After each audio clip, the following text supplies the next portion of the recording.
Okay, guys, today I will be interviewing the best-selling author of the complete Idiot Guide to Alchemy, and I would like to thank him for creating the book because I think it's very fascinating. How are you doing, Dennis?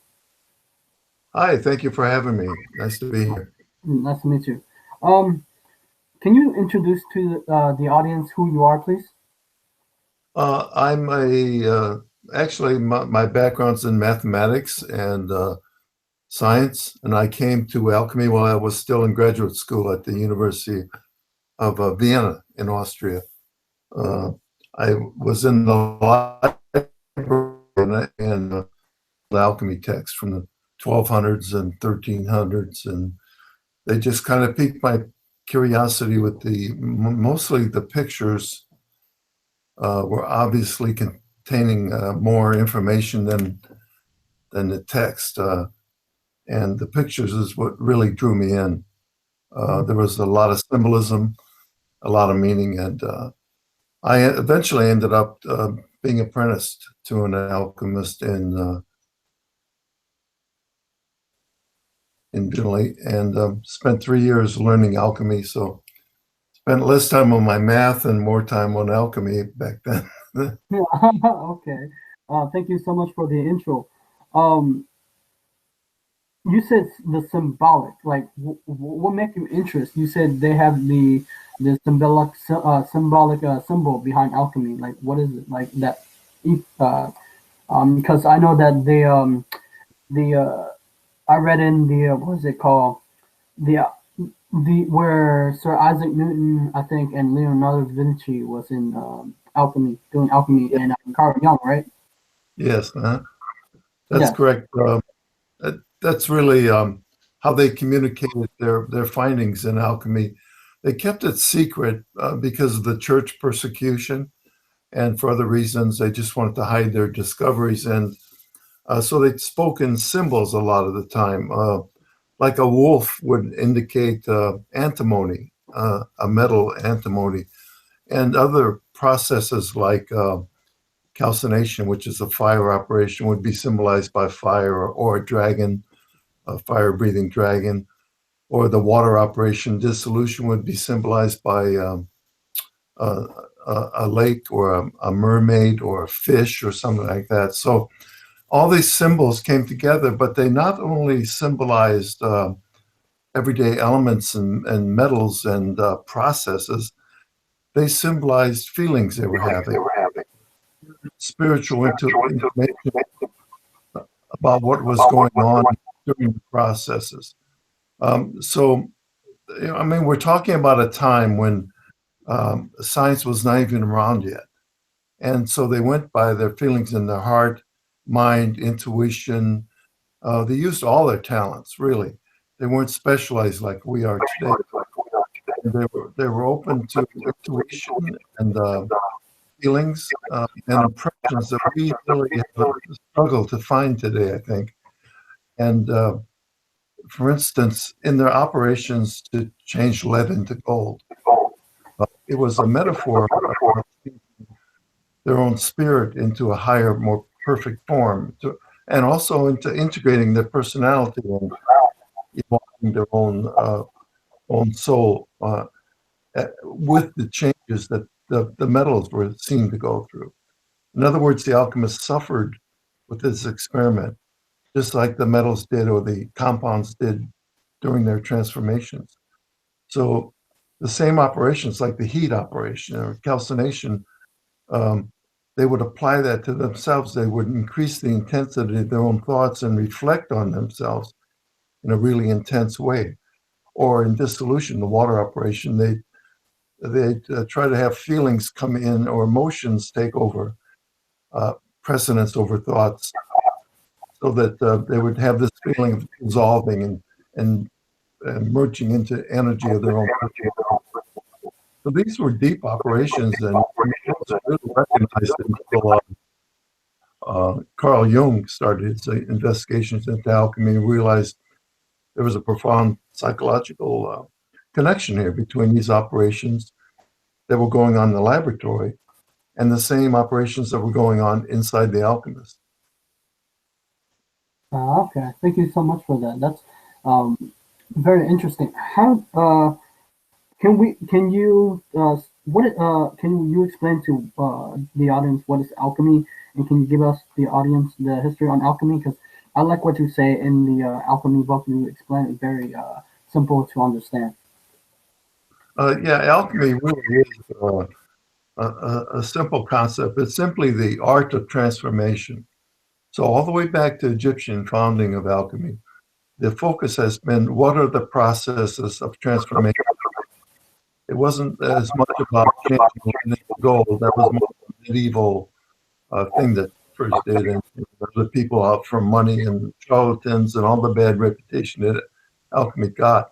But the original teachings of alchemy, the Hermetic teachings in Alexandria, they were about transforming the art, the principles of transformation. What were the principles, the universal principles that could be applied to laboratory stuff, compounds, chemicals, but also the human spirit and the human mind.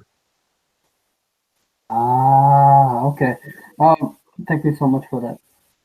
Uh, why did you write the book, The Completed Idiot Guide to Alchemy? I've actually written a dozen books or so on alchemy, and Penguin is my publisher, and they asked me to write that complete idiot's guide to alchemy, and I thought that this would be a breeze, would be simple, but it was very difficult for me to write that because I had to put it down to terms that people would understand who had no idea what alchemy was or who had misconceptions about alchemy.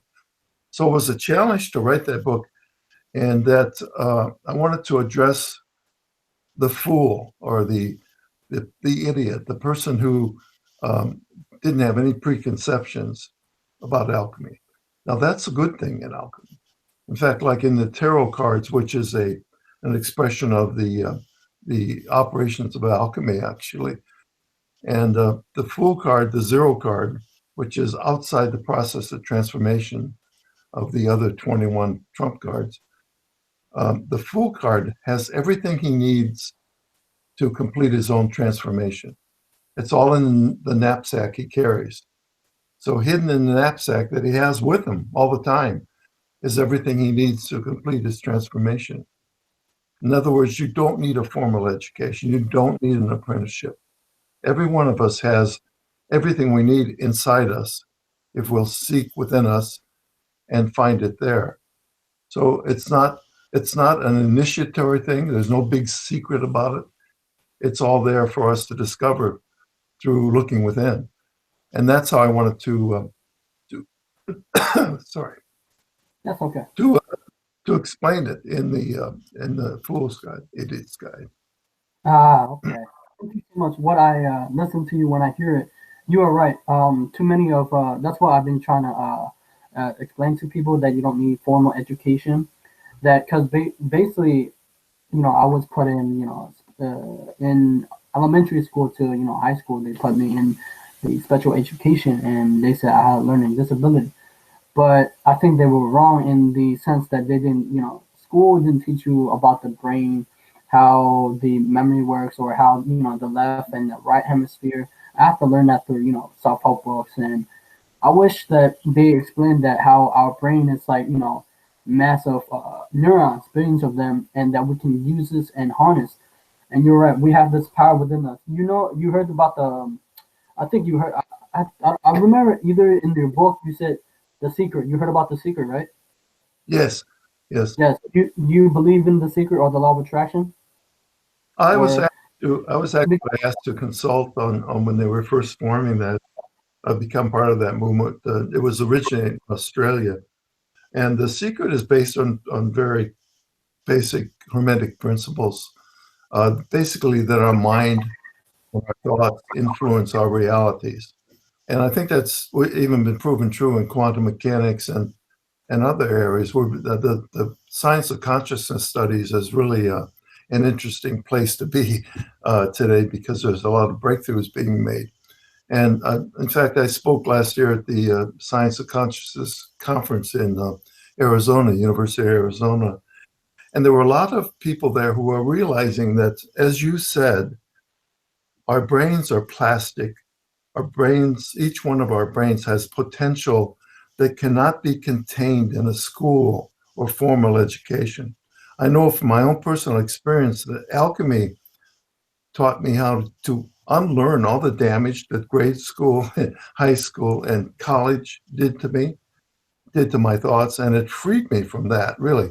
So you have to spend as much time out of school unlearning what these fools, what these people with other agendas have taught us, who want history to be a certain way. And really, history is how you relive it. It's not, history is irrelevant unless it becomes living again within you.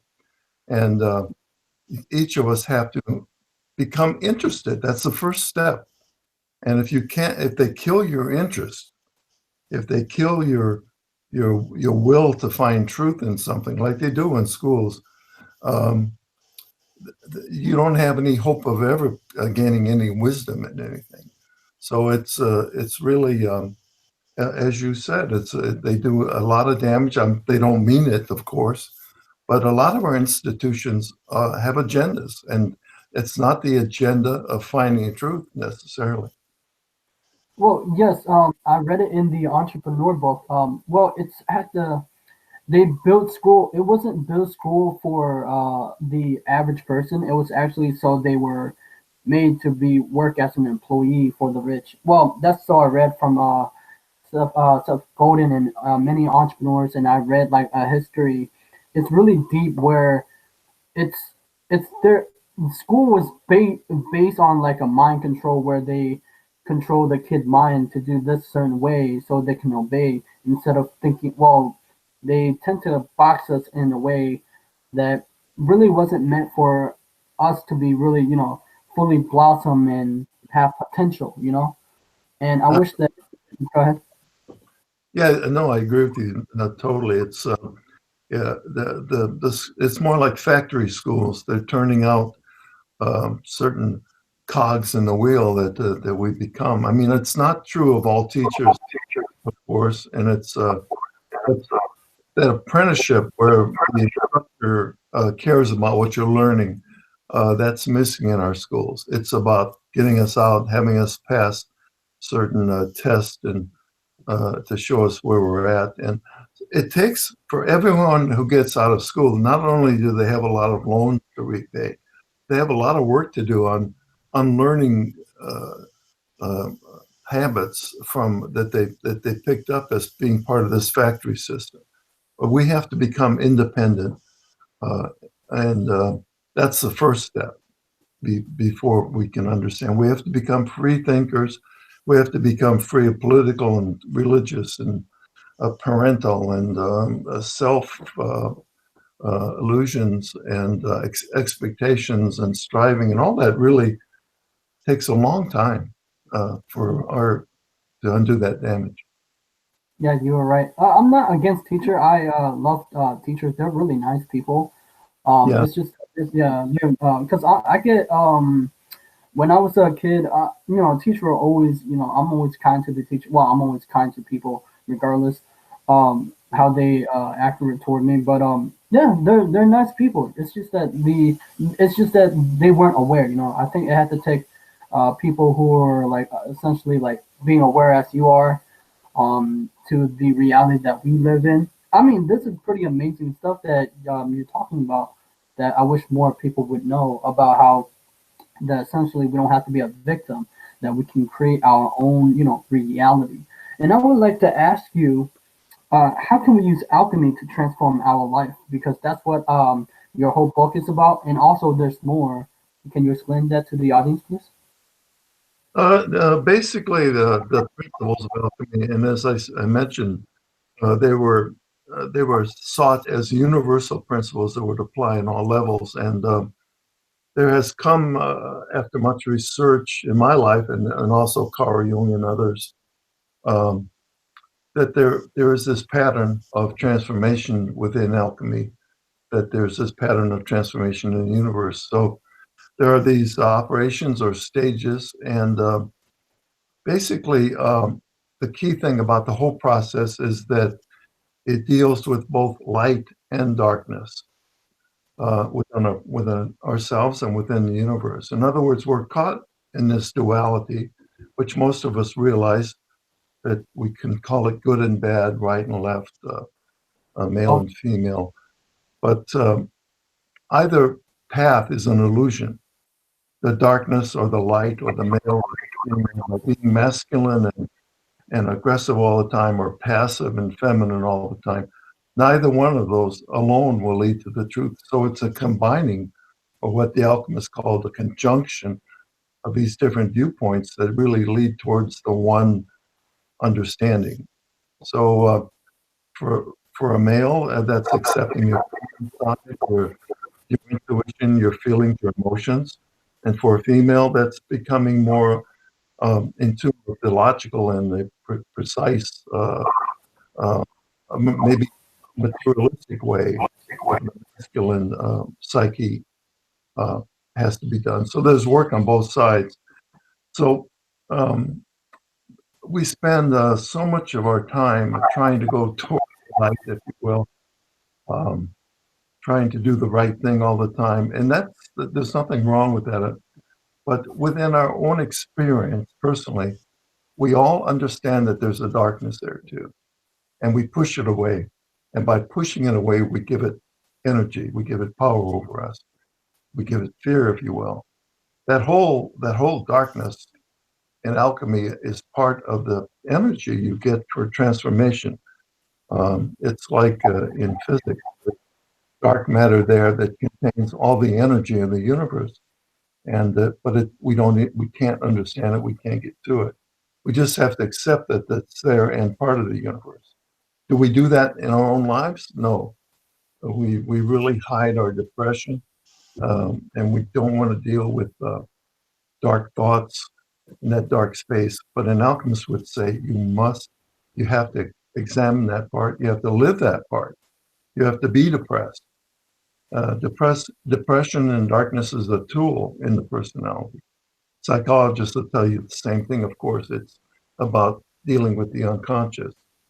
So if you want the full view of reality, you have to accept darkness and light, and we don't do that in our society. Uh, we've got religious extremists, and we've got political extremists saying that everything's good and everything has to be good and has to be in the light, has to be logical. Even the scientists do the same thing. But there are other aspects that we're pushing away as a culture and as individuals. So that's the first step, and that's a very, very hard step for most people to do, to realize that good and evil may be just people's opinions. That in the larger view, there are no good and evil. There are just duality, just different aspects of things. So that's a way that the alchemists thought that is not used today. That most people, wherever you meet them on a bus, in a party, at school, they're always projecting this better side, this good side, and yet there's a lot of darkness in all our personalities that we ignore, and that's where the work has to be done. We have to try to be, it's like get real. You have to look at yourself hard in alchemy to do these processes. So once you're on that path, it becomes simpler to apply these operations to yourself. And it's like the fire operation calcination is starting out to see how your life is going bad, what areas are things not working out for you, because all of us are going to go through that. Things are going to screw up in our lives, and that's where we learn. That's how we start to see that our ego is not the only thing that's going on in the world. You know, so those are hard lessons that burn, and the dissolution operation comes after that, and letting your emotions flow, recognizing emotional power and feelings, and not pushing them off, not being totally scientific or totally logical, but allowing for personal interactions to realize that we learn from our relationships and ideas like that. And part of this watery operation. Fire and water really the key operations in alchemy, which can be seen as the fire of the masculine and the water of the feminine. King and queen or other symbols. Uh, the whole process there is very key about, they even say that Saturn and Jupiter are symbols of these first two operations. So you can also look at this as a journey through the metals or a journey through the planets, away from Saturn to the sun. And each planet is also a metal, is also an operation in alchemy. Saturn is lead, and Jupiter is tin, and Mars is iron, and Venus is copper, and the sun's gold, and silver is the moon, and Mercury is mercury, quicksilver. So the process of changing lead into gold is a very distinct planetary process. It's an archetype that's in our galaxy and in the universe everywhere. And this process of changing one metal, transmuting one metal into another is also takes place within us. And it takes a while to recognize that we have metals within us and that our whole temperament is about tempering of the metals or healing them and changing them. So that's the operations in alchemy. Okay, thank you so much. I do agree with you with how we live in a male dominant society. That's what happened. That the guys see the thing is, I'm okay with crying. I'm okay with being depressed. It's just that too many people see as if you cry, that means you're not manly. Except that caused problem with their relationship with other female because they're not feminine, and they haven't because female are emotional and they haven't accept their emotional side, right? And while female now are trying to add, they're now coming toward like masculine, but um, yeah, I do agree with you with that one, and thank you so much for that one. Uh, what is Ouroboros? Because this is one of my brother's favorite thing. Can you explain what is Ouroboros? The Ouroboros is the snake, or a snake eating its own tail. And it's a classic symbol in alchemy that has deeper significance, like most symbols in alchemy. The snake eating its own tail is a symbol of time, actually. It's in the Emerald Tablet, and it's um, I would say one of the most profound and secret symbols in alchemy. Um, Not only does it indicate the cycle of time, in other words, the cycle of destruction and creation in the universe, but it also indicates a process of eternity. In other words, you're eating yourself, therefore you're perpetuating yourself over and over again in that circle.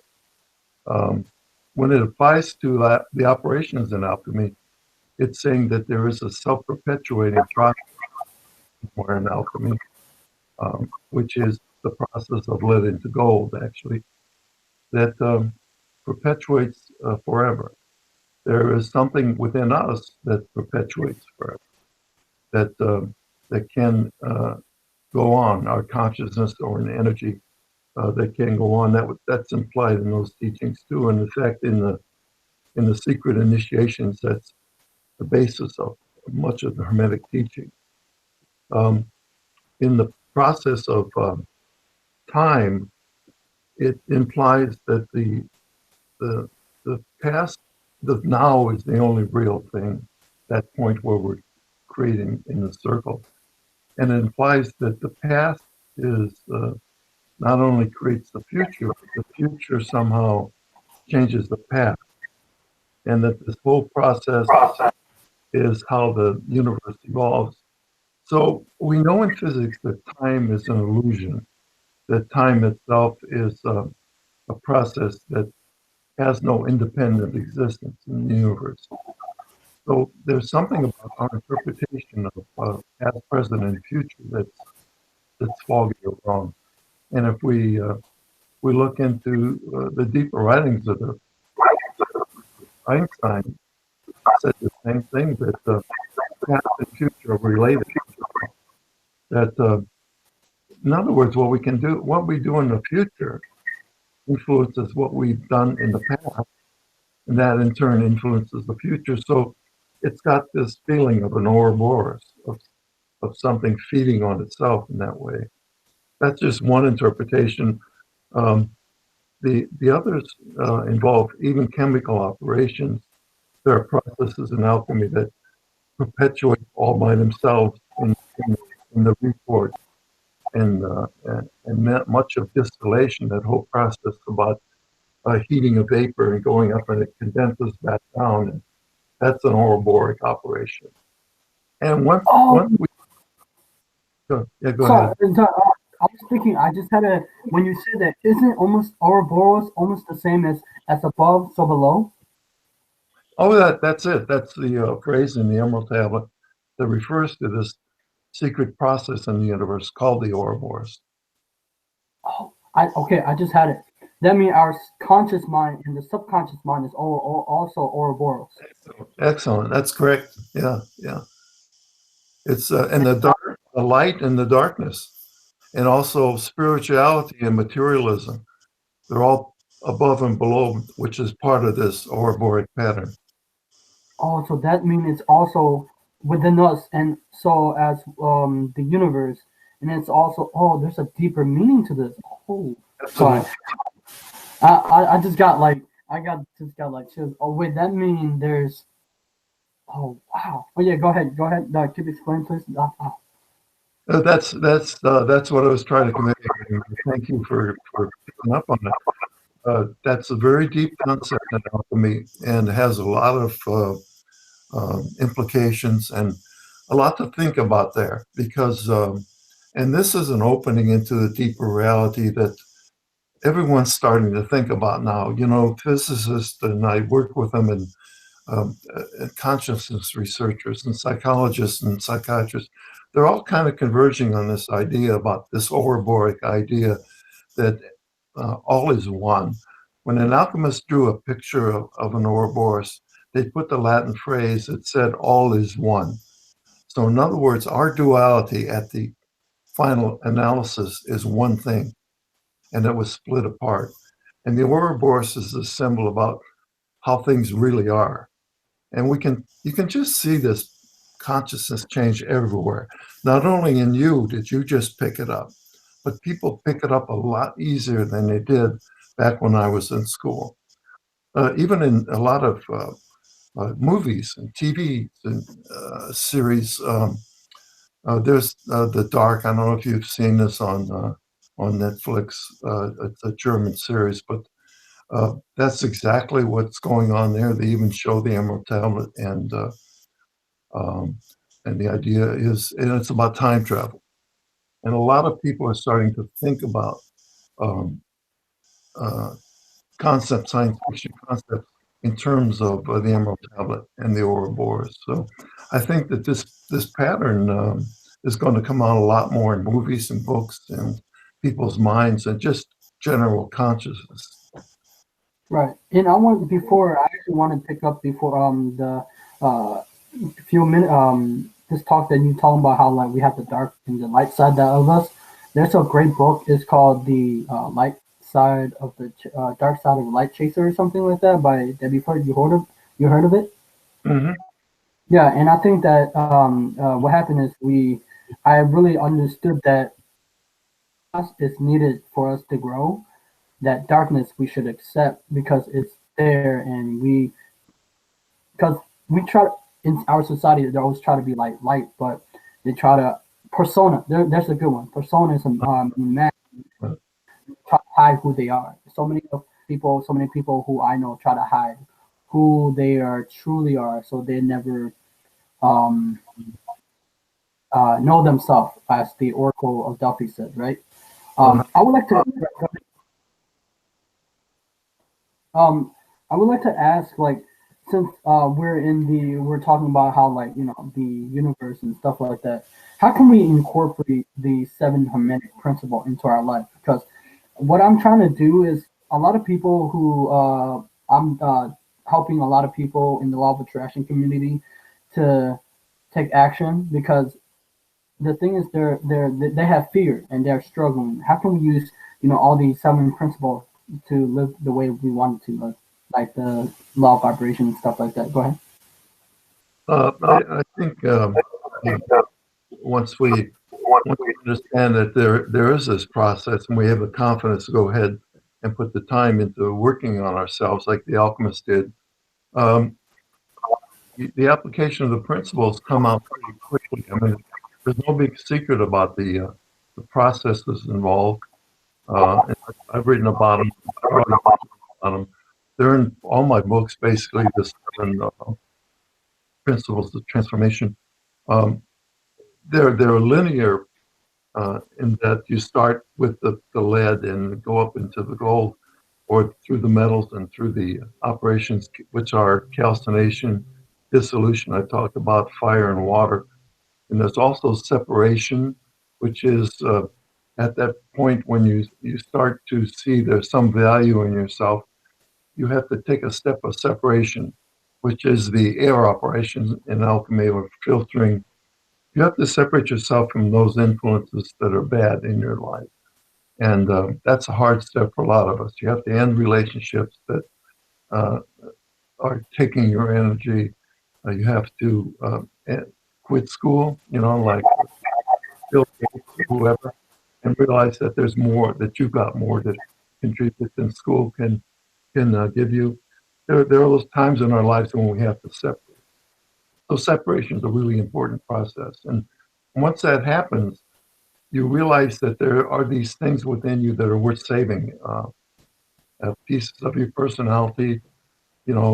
Everybody's different, but for me, I knew that it was writing and communicating with people these ideas that came from inspiration, that were the genuine parts of my thoughts, and move forward and just focus on those and give up other things. So at that time, you come together with the operation called conjunction, which is bringing together these pieces you found that are genuine within you, which are usually masculine and feminine. So the masculine and feminine sides of you, you recognize what's true about those within you, what is feminine in you, what is masculine in you. And you want to bring this together in a marriage called the sacred marriage in alchemy. And that process is the conjunction of the sacred marriage of the king and queen. Lots of symbolism there. And once that's done, you've integrated your personality. So you're at the final stage of what Carl Jung's work would be with a psychologist or a therapist. You've got yourself together. You pulled yourself together. You're integrated. You want to go out in the world now. Now you can work as a real person in the world without being one of the instance having the confidence to meet with people. But then alchemy takes a turn into the other side. In other words, not the world anymore, but the spiritual part. And that begins with fermentation, which is mercury, or the planet Mercury and Quicksilver.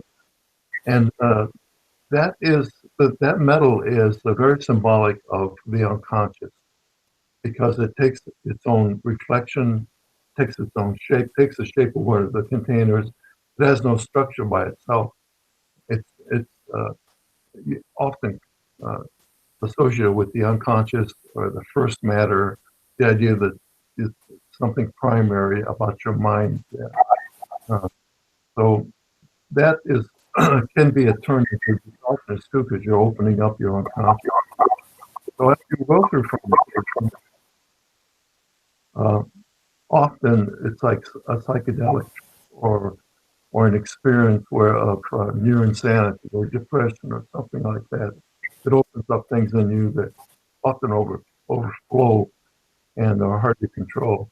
So you need a process of distillation to get through that, to distill the experiences, uh, whether we're talking about a psychedelic experience or some type of psychological experience, you need to step back and get a hold on it. And that's distillation. You take it up into the logical or spiritual realm and back down into that dark experience. So it's a distillation between light and dark, which is your own awareness of it and then your unawareness of it coming together. So it's that we work through for most of our lives. Many people do, trying to distill their lives and understand where their emotions are coming from, where the reactions are coming from. Uh, so many people react in ways that they don't want to react in, and fall into habits and addictions that they don't want to do, and they don't understand what's drawing them into that. So that's what distillation is about. Distillation cures everything. It cures addiction, no matter what process you're using in most psychotherapy. It's a distillation process where you try and get some perspective over it.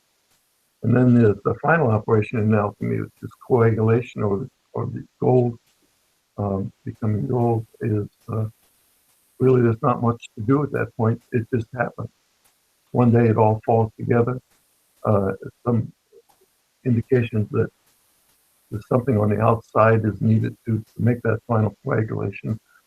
But you get to a point in spirit and in body, according to many traditions in the East, in Taoist alchemy especially, there's born a second body or a second incarnation of your mind, something that's not a material or something that's between matter and light and spirit, a new body or a new incarnation. Sometimes it's called the second puberty. So there's lots of symbols there too, but it's a whole new incarnation. I think the best way to look at it is the musical scale. There's seven notes in the scale that start from a lower vibration to a higher vibration. When you reach that seventh note, the next note is a whole new octave on the same level. So it's a whole new experience or realm or state. Oh, okay. Thank you so much for that. Wow. You give so much like detail. I hope that the people that use your method will live the way that life is intended to be. Like you said, a real person. They can go out and do whatever they wanted to do. You know, I'm very curious. You are very open minded because when you say school, it's as if you understood how like society is working. Like, where did it come from? Like, where did the idea that you had about school? I think it came from medieval times. At least the notion of schools came from the feudal area times when people were um, kind of serfs to the duke or the whatever person in that area had the power, not necessarily the king or anything, but the local rulers. So, in other words, the people were educated in relationship to the usefulness. Uh, if a scribe was needed, then that person spent his whole life learning to become a scribe. So that from an early age, you didn't decide what you were going to do with your life. You know, there was no major or minor for you to worry about picking. You were assigned. You were told what to do. And all the way down to the early 20th century in Europe, Germany and France, they didn't have high school like we have it. It was set that you were determined at an early age that you become a butcher or a baker or a mathematician or a what. So it was kind of a churning out process back then, and that basis I think is still in our uh, in our way of educating the youth. We go through IQ tests or efficiency tests and aptitude tests, and we've kind of stirred the child that way. I have so many friends who were told that they didn't have the aptitude for different things, when in fact they hadn't discovered it yet. I mean, it was simply, that's why you have to be real from the beginning somehow, to understand what your God-given talents are. You know, what each of us has something to offer in this process of the Ouroboros. You know, whether it's in darkness or light, or whether it's in science or religion or mysticism, um, there's somewhere on that Ouroboros where we have an important part to play in making the universe move forward. And we discover it only by being ourselves. We discover it only by suffering, like the metals. And that's a process that absolutely the schools, education systems don't recognize.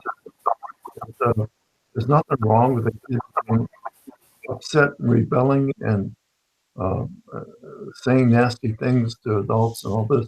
Nothing wrong with that. In fact, that's a good sign that we're going to have an independent thinker. But that's punished, and people eventually are taught to conform and to accept an ideas and to behave a certain way and to say certain greetings. It's really despicable how robotic we are in this society. And You are right with that. Thank you for making it clear. That's what so many of us listen to. They probably don't know any better. And that when I try to associate with my friends or adults who really don't get how the mind or alchemy and stuff like that works, they question if this was true because I believe that um, how like people say perception is reality. People say that, but I don't think they really understand what that really means because it dives deep with psychology, right? Where if you have a very limited perception, that's how you're gonna see the world. It's through the lens. People may see with their physical eyes, but it's how they interpret reality with their and it's how I always say is your ideas and belief are the lens which you see the world. You know how like they say we don't see the world as it is, we see the world as we are. So I think that you're right. People conform to these ideas instead of thinking for themselves. I would like to ask. I would like to ask, Paula, and how can we apply it into our life? I'm sorry, I missed that. What is Kabbalah, and how can we apply it into our life? Oh, the Kabbalah, like the Tantric, you'll find a lot of different traditions in different religions and different spiritual traditions that have these same 7 steps in them, and it are just different ways of treating them, like the tarot and the Kabbalah and Tantric and Chakra systems. And so if you just look for these 7 layers, 7 metals, 7 operations, you'll see them. And that's true in the Kabbalah. That Jewish mystics took about the time alchemy was coming to its prime. The Kabbalah, some of the major texts of the Kabbalah came out around 1200, 1300 AD, and that's when the Emerald Tablet was circulating in Europe. So a lot of that is based on these teachings that actually came from Arabia into the Jewish tradition. And you can actually trace that pretty clearly. What the Jewish is really expanded those ideas. They went, if you notice on the tree of life or the Kabbalic system, the sephira, the different vessels on the tree of life, there are the same 22 paths that are in the tarot. There are the same 21 paths that are in alchemy, plus the 0 path of the fool, or the beginning outside the process stage. And what they've done is really elaborate on these 7 basic levels of the tree of life, which you can see on the tree of life. The 7 levels correspond directly to the 7 metals. From Malkuth, which is lead, to Keter, which is gold. It's all embedded in that tree. What the Jewish mystics have done is broken that into a duality of the left and right path, and the central pillar is the direct way, and you count the metals there. The tree of life is into these left and right paths, or the paths of light and darkness. And you can just really, they did a lot of thought. We don't have time to go into all these different paths, but if you look at Tiferet, which is at the center of the tree, which is the stomach area in the Kabbalistic bodily anatomy, body of God anatomy, you'll see that's where all the lines come to. That's where all the connections are, and that's our heart. And in that tradition, the heart is really the organ of transformation, because that's where everything ends. So you go through this distillation process from Malkuth to Keter, and you keep on with this process in Jewish meditations. But at the end of the meditation, it always ends up in the heart. It's like distilled in the heart. It's like the heart's a vessel for that process in the Jewish mystical meditation. It's really a beautiful analogy and an elaborate system to work with. But you can work with that, and that's the same. You can work with the tarot cards, and that's the same with alchemy. You can work with psychological levels of transformation, like Edward Edinger and Carl Jung and Silber and others, and that's the same operations the alchemists use. Wait, I read it in the book. I try to understand it. Is it tree of life is also like kind of we have the tree of life within us. Also, it's also what the chakra system, right? Is it? Or That's correct. Yeah. In fact, it directly corresponds to the chakra system in our bodies, which is all about alchemy. It's a different. I mean, you have Muladhara, which is at the base of the spine. That's the roots, or the Saturnic, or the lead part of our bodies, and that's where we find our foundation.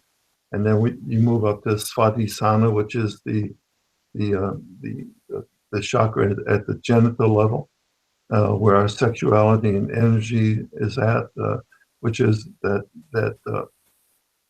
Jupiter or tin part of our personality.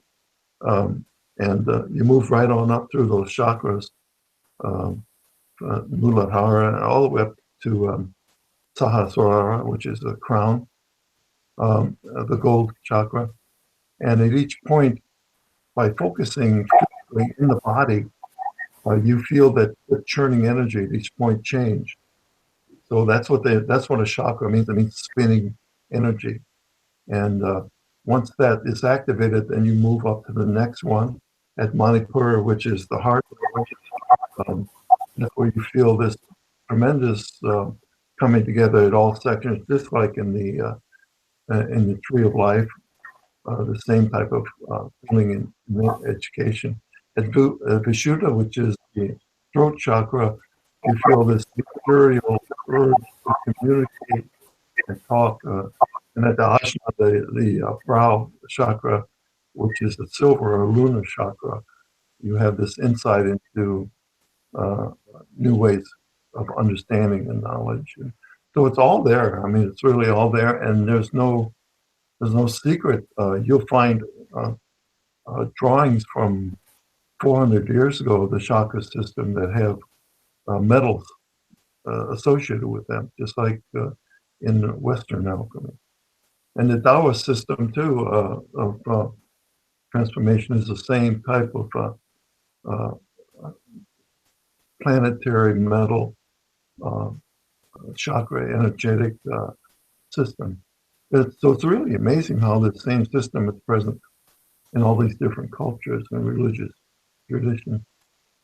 yeah, I like it. They have I think that too many of us, like I know that people aren't, I used to be Buddhist, but I realized I like to learn from different religion. Each religion has its own merits, I believe. Hinduism, um, was it the Bible? The Bible has a lot of teachings. Buddhism, all the way through what was it the Torah, the Quran stuff. I think that too many people try to have one religion because they stick to that one and they were born into that and that's all they know. Um, I would like to ask. Wait, go ahead. Uh, you're absolutely right. I think we should change religions every couple of years. And I went through the same thing. I went through a Buddhist phase and a Protestant phase, a Catholic phase, and Zen. Uh, Everything I could study from Quakerism on, and that really helped me understand that the nature of the one God, the nature of the chemical idea of the Ouroboros, and that there is one mind behind everything. Right, So that's that's what. Sorry, go ahead. I was gonna say, so many because I want to get this out there a little bit. I study. I read a little bit about Hinduism. Too many people think like there are many gods, but they say that there's one God, like mhm. into all. Yeah, it's so interesting. And I would like to talk. What is your passion in life, and what do you love to do? Because you talk about math, and you like math. Yeah, that's my original. I got into math. Well, not technically mathematics. I'm into mathematical logic, which is more of a philosophical way of looking at mathematics. And I was fascinated by the work of Kurt Gödel, who was a mathematician at the University of Vienna. Um, and he's proven some amazing things about the structure of reality that most people don't. I mean, you probably haven't heard of Kurt Gödel. Um, but you will, because he's made a profound change on the way science and religion and all areas of knowledge are moving forward in the world.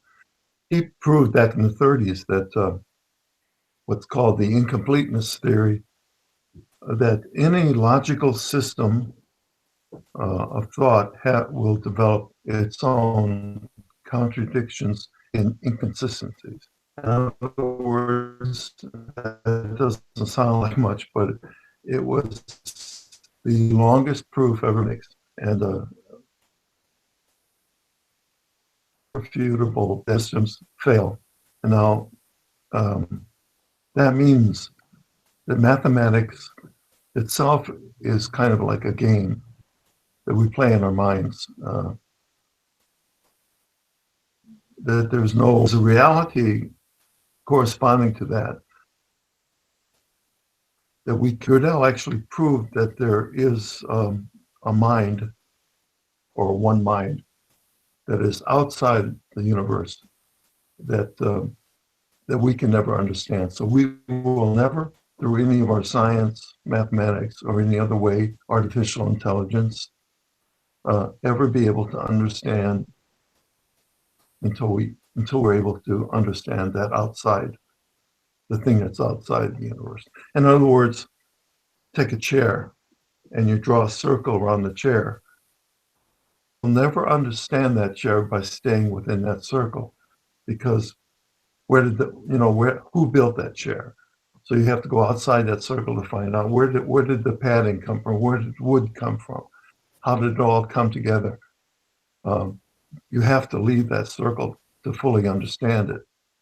So that's the truth of the whole universe. Draw a circle around the whole universe. And that's basically how he proved it. So the implications of Kurt Gödel, his name is spelled Godel,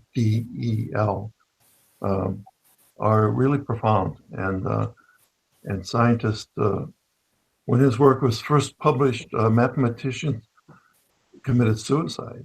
There were mathematicians around the world that changed their majors and went into different areas because it was such an upsetting thing. That hasn't filtered down into our everyday world yet. But it will, and it's slowly coming down. There are several books being written about it, but it's a profound change. Has a lot to say about how computers and artificial intelligence will evolve and what they're capable of. It also has a lot to say about um, how we should focus on science and what type of things we can learn from science. It gave rise to fuzzy logic, where a lot of like your cameras on your cell phones all work as precise as they do because of Kurt Gödel, because he showed that they don't work as well if you stay to a strictly logical pattern. You have to fuzzy it up a little bit in order to get complete understanding. The Cray computers, I mean, there's such an unseen influence of this man in our world that it really is quite amazing. And that's why I got into mathematics. And that helped me expand my mind and realize that freedom of consciousness is all we got. You know, it's really all the only valuable thing in the world is our ability to think clearly and freely without expectation or control. Thank you so much for that. I asked this. What is your passion in life, and what do you love to do? My passion is really understanding. I meditate and try to understand different levels. My my goal is really to understand imagination, where images in our minds are coming from, how images relate to what is real, how the light in our mind corresponds to the light in society. You know, how, like you said about do we create our own reality? And if so, can that reality be changed through our own interaction with that reality? So imagination is an area of research or understanding that hasn't been explored, I don't think. I mean, Carl Jung said that imago, the power of imagination, was the one thing that gave us the possibility of both wisdom and reality, a new reality. And there's a lot of work to do there. Yeah, I do agree with that because school don't like we usually imagination. And Albert Einstein, he used his imagination, and he got in trouble. I think I forgot. I read it somewhere that he got kicked out for daydreaming. You know, yeah. And thank you so much. How do you define winning for you? How do I what? I'm sorry. How do you define winning for you? No, you're not coming through. How do you define winning for you? Winning free? Winning, like how do you find winning? Like um, my winning is to interview you, or my success is I want to interview. I see. That's a good question. Um, Winning is a dangerous thing, I think. The idea of success and winning um, can come from our ego, that part of us that kind of is created by society. So when we think we're winning, sometimes we're really just ending the race or losing in a bigger way. Um, for instance, um, you get a new job or you get a promotion or something.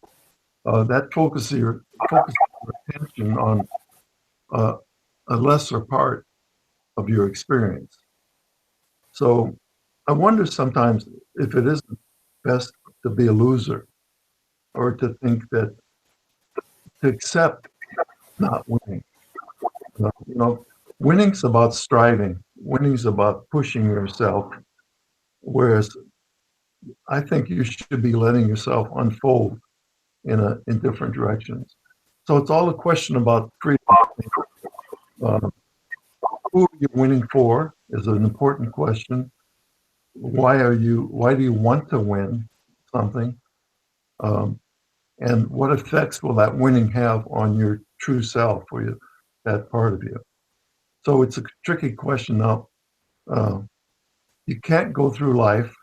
Certainly, you can't when you're in your 20s or 30s or 40s, when you're supposed to be producing, being a loser, wanting to be a loser. You have to want to win in our world. It's a very competitive society we're in. But there comes a time when you might want to just let go, and even if it's for a retreat or backing off a little bit from society and all that striving, which I realize is important. We live in a materialistic world. We have to survive first. But there's a tricky thing about women.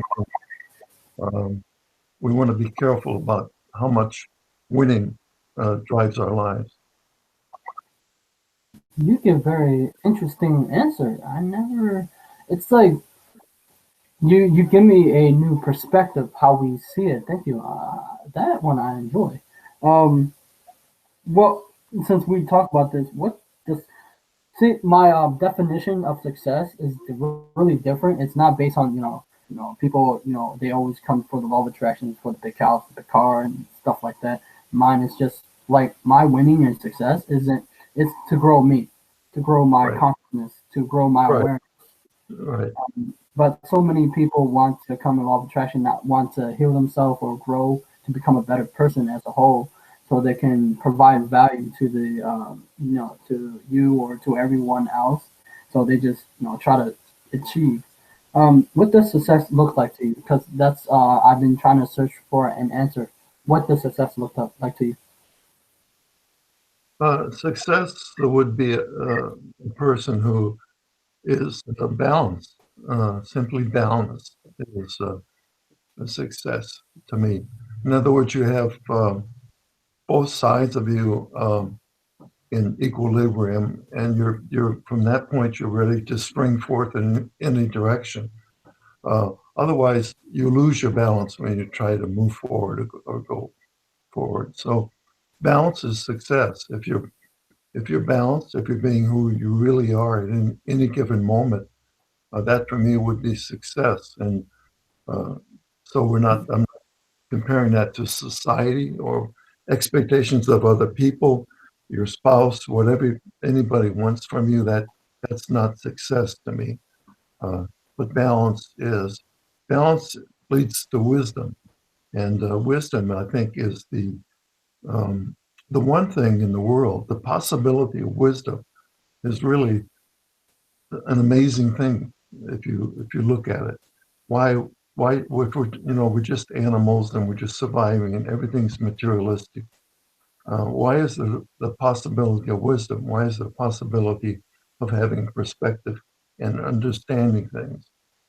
So I think that, as you said earlier, winning and the idea of success, to become obsessed with that, um, like being always right or being, and I'm thinking of our president right now, actually, that kind of personality that has to be right all the time is really a total falsehood to who that person should be or who that person really is.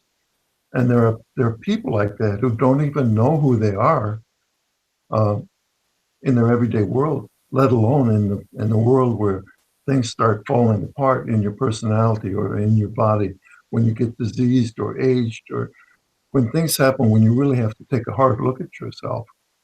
That hasn't happened in in that life or many others in the world. And that's an example that everyone can see, and of unenlightenment, of unbalance. Right. Thank you so much. I do agree with you. I understand what you're trying to say. Um, for example, it's like an argument. People always want to win, right? But because I hear this on Oprah. She was speaking to a college graduate, and it hit me. Oh no, but she said it somewhere. She said no. She said either in some YouTube video. She said the reason why people argue is, can you hear me? Do you see me? Are you listening? Am I Yeah, there? Yeah. yeah, And I realize that when I don't, when I sit back and listen, all they want is for you to listen to them and see them that they're there and accept them, their point of view and who they are. And when they're hurting and angry, it's that it's not. They want to see, like they want to see that are you listening to them. And I agree with what you're saying. Like, yeah. Thank you so much for this time. Where can we find you? Are you on any social media? yeah. I'm on Facebook. I have Facebook pages, and my website is dwhauck, dwhauck.com. I have a lot of resources and articles and things there, and I I lecture around the country at different conferences and things. They're mostly on my website. Okay, and you also have a YouTube channel, right? Yes, I have a YouTube channel and Twitter and some other things. I'm Okay, all in. it's okay. Uh, Thank you so much for taking your time to do this interview. I really enjoy it, and I thank you for sharing this to the audience your wisdom, and thank you for creating your beautiful book. Thank you for your great questions and appreciate your time. You too, and I hope you have an amazing holiday. Do you celebrate Christmas? Yes, Christmas and Hanukkah and all the holidays they all have a different meaning. And having grown up in the Christian tradition, the Christmas is a special time. Okay, well, thank you guys. Thank you. Subscribe to my channel. Awesome. Thank you. Bye bye. Bye.